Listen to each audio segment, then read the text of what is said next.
सुप्रभात बच्चों, कैसे हो? सब ठीक हो ना? आज दिनांक क्या है? आज दिनांक 8 जनवरी 2021। प्रकरण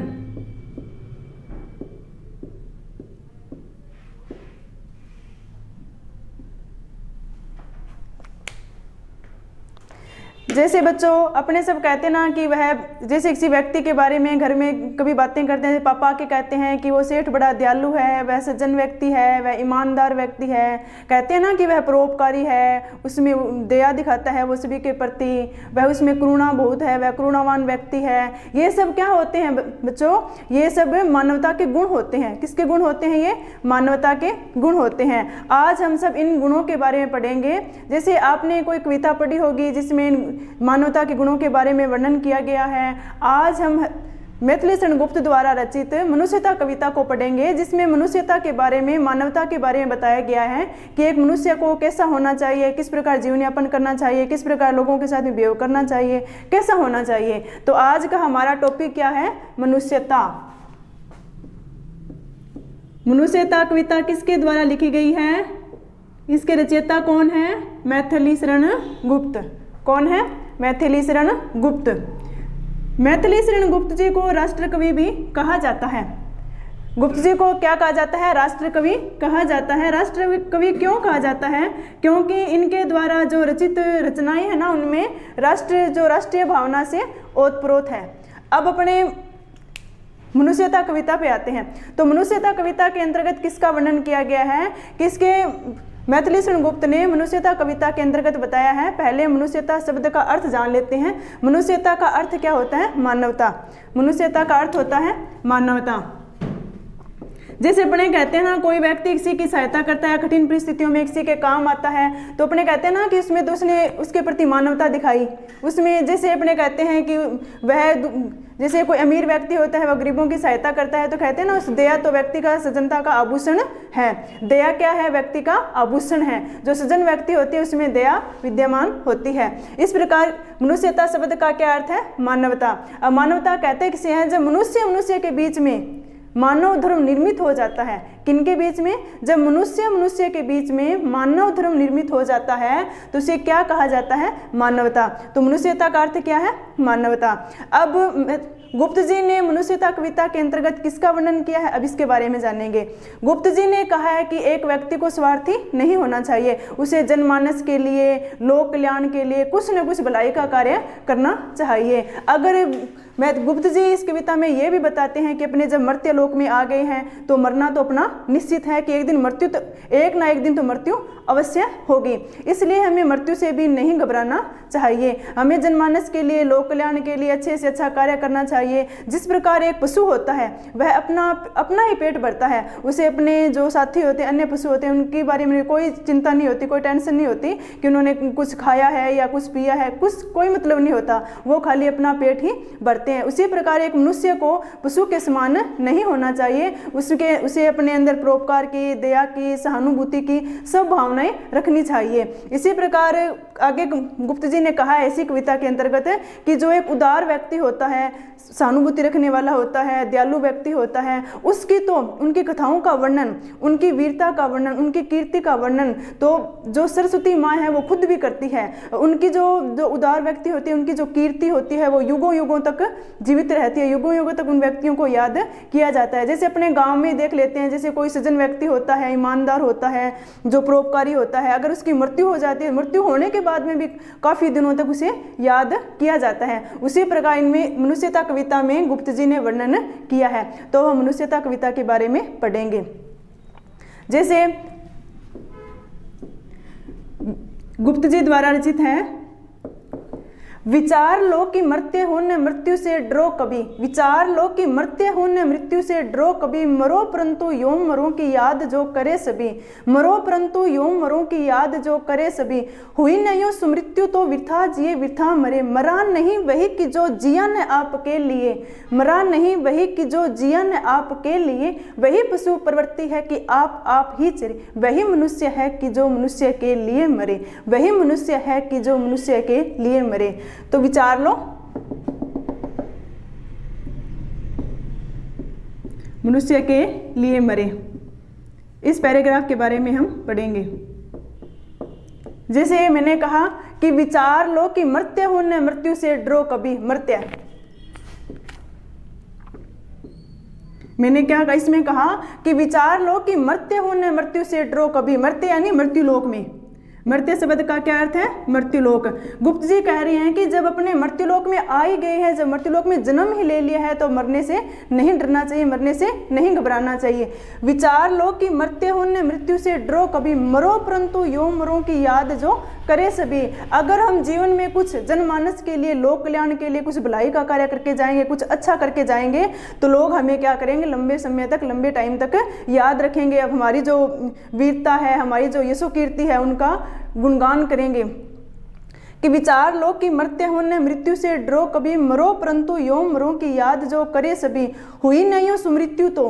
सुमृत्यु का क्या अर्थ होता है? अच्छी मृत्यु।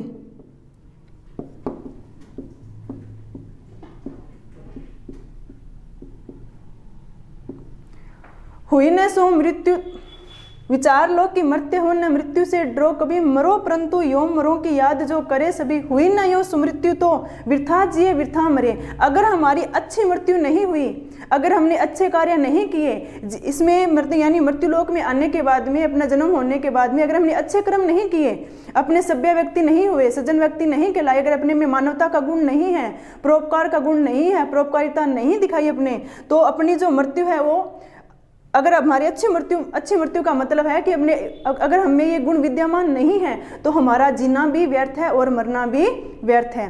जीना भी व्यर्थ है और मरना भी व्यर्थ है।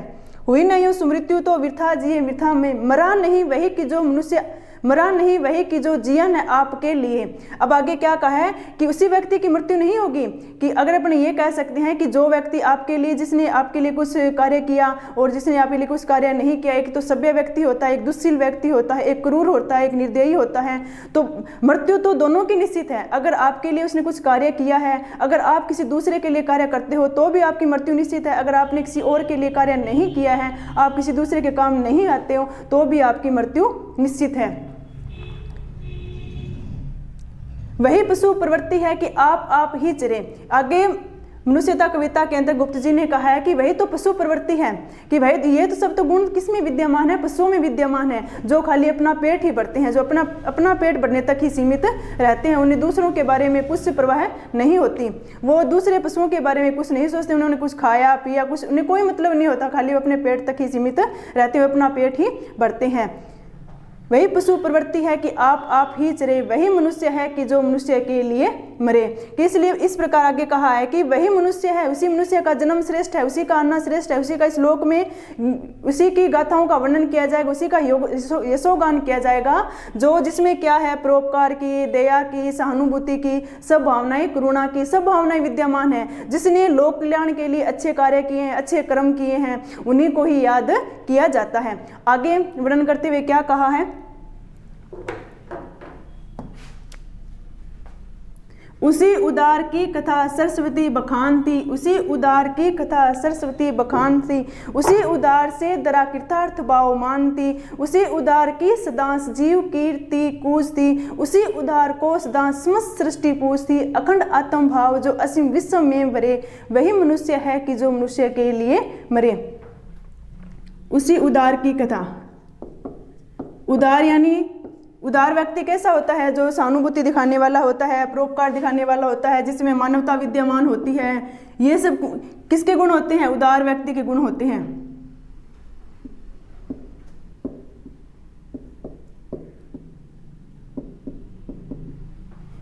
उसी उदार की कथा सरस्वती बखानती, यानी उस उदार व्यक्ति का गुणगान तो कौन करती है? स्वयं सरस्वती माँ भी उसका गुणगान करती है। उनकी यशोगाथाओं का वर्णन भी किसमें किया जाता है? किताबों में पढ़ने के लिए मिलता है। और अपने जैसे गांव में किसी की मृत्यु हो जाती है तो वो अच्छा व्यक्ति था, श्रेष्ठ व्यक्ति था, तो युगों युगों तक उसे याद किया जाता है। इसी प्रकार उसी उदार की कथा सरस्वती बखानती, उसी उदार से धरा कृतार्थ भाव मानती।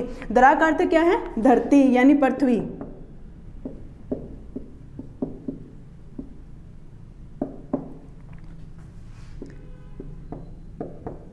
कृतार्थ यानी धन्य हो जाना। गुप्त जी ने क्या कहा है कि जब इस प्रकार ऐसे उदार व्यक्ति का जब धरती पे जन्म होता है, वह व्यक्ति जन्म लेता है, तब जो धरती माँ है, जो पृथ्वी है, वो भी धरती माँ है, वो भी क्या कहती है, वो भी कृतार्थ हो जाती है, वो भी गदगद हो जाती है, वो धन्य हो जाती है कि मेरे ऊपर किसी ऐसे अच्छे व्यक्ति ने, संस्कारी व्यक्ति ने जन्म तो लिया।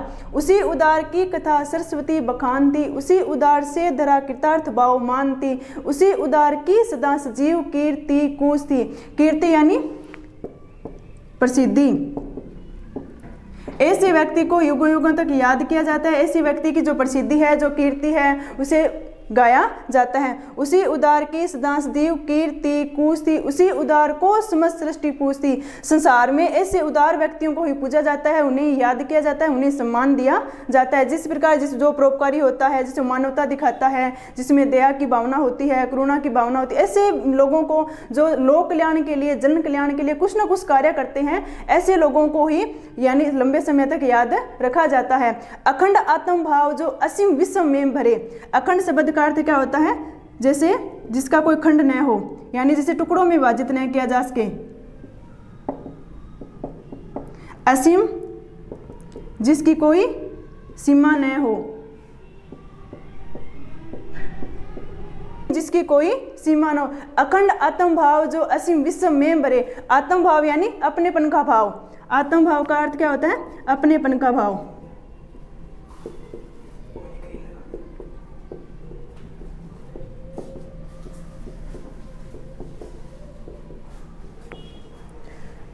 अखंड आत्म भाव जो असीम विश्व में भरे। इस प्रकार गुप्त जी ने कहा है कि जो ऐसे उदार व्यक्ति जो इस पूरे संसार में मानवता की भावना, अपनेपन की भावनाओं का विकास करे, मनुष्य वही है जो वही मनुष्य है कि जो मनुष्य के लिए मरे। अब ने आज किसके बारे में अध्ययन किया? मनुष्यता कविता के बारे में अध्ययन किया और जाना कि मनुष्य में कौन कौन से गुण विद्यमान होते हैं, किन गुणों के कारण इसे मानवता कहा जाता है, कि मानवता क्या होती है, कि जब मनुष्य के अंतर्गत मनुष्य के अंतर्गत मानव निर्मित गुण हो जाते हैं, मनुष्य निर्मित जो गुणों का निर्माण हो जाता है, उसे क्या कहा जाता है? मानवता कहा जाता है। और व्यक्ति में कौन कौन से गुण होने चाहिए? उसमें परोपकार की भावना होनी चाहिए, उसमें सहानुभूति की भावना होनी चाहिए, उसमें दया होनी चाहिए, करुणा होनी चाहिए। तो इन सब के बारे में आज हमने मनुष्यता कविता के माध्यम से अध्ययन किया। Thank you.